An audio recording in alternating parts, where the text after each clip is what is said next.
এভাবে তাকিয়ে থেকো না তো, আমি লজ্জা পাচ্ছি। কিং খান সাকিব খান, তার পোশাকে যেমন রয়েছে আধুনিকতার ছাপ, তেমনি তার নামে রয়েছে আধিপত্য।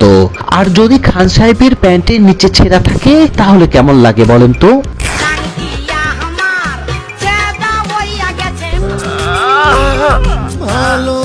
সম্প্রতি সাকিব খানের সিনেমায় একটি ভিডিও ক্লিপ ভাইরাল হয়েছে, যেখানে সাকিব খানকে ফাইটিং কিক মারা অবস্থায় দেখা যাচ্ছে, তার প্যান্টের তলদেশ স্বাধীন হয়ে গেছে।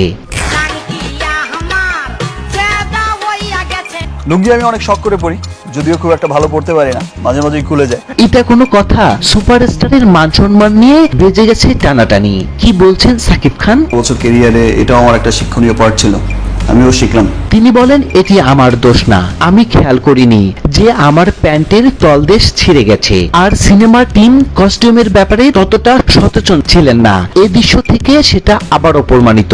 পরিচালক তো পারতেন এই ফুটেজ বাদ দিয়ে নতুন করে আবার শট নিতে। ফাইটিং স্টান্ট নেওয়ার সময় দুর্ঘটনা ঘটতে পারে, কিন্তু সেটা সংশোধনের দায় পরিচালকের কাঁধে বর্তায়। এগুলো কিন্তু প্রত্যেক দুইটা সিনেমাই ছিল কো প্রোডাকশন সিনেমা, দ্যাট মিন্স এখানে বাংলাদেশের প্রোডাকশনও ছিল। উল্লেখ্য, সবার উপরে তুমি ছিল সাকিব খানের অভিনীত প্রথম বাংলাদেশ ভারত যৌথ প্রযোজনা সিনেমা। সিনেমাটিতে সাকিব খানের বিপরীতে ছিলেন ওপার বাংলার আলোচিত অভিনেত্রী স্বস্তিকা মুখার্জি। আর সিনেমাটির পরিচালনা করেছেন বিশিষ্ট পরিচালক এফআই মানিক। সিনেমাটি 2009 সালে মুক্তি পেয়ে ব্যবসায়িকভাবে ব্যর্থ হয়েছিল। যাই হোক ভিউয়ার, আপনার কাছে কি মনে হয়, প্যান্টের তলদেশ ছিঁড়ে যাওয়ায় সাকিব খানের দোষ নাকি পরিচালকের খামখেয়ালি ছিল? তা জানাবেন ভিডিওর কমেন্ট বক্সে।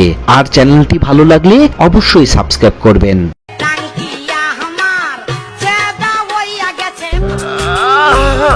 ভালোবাসা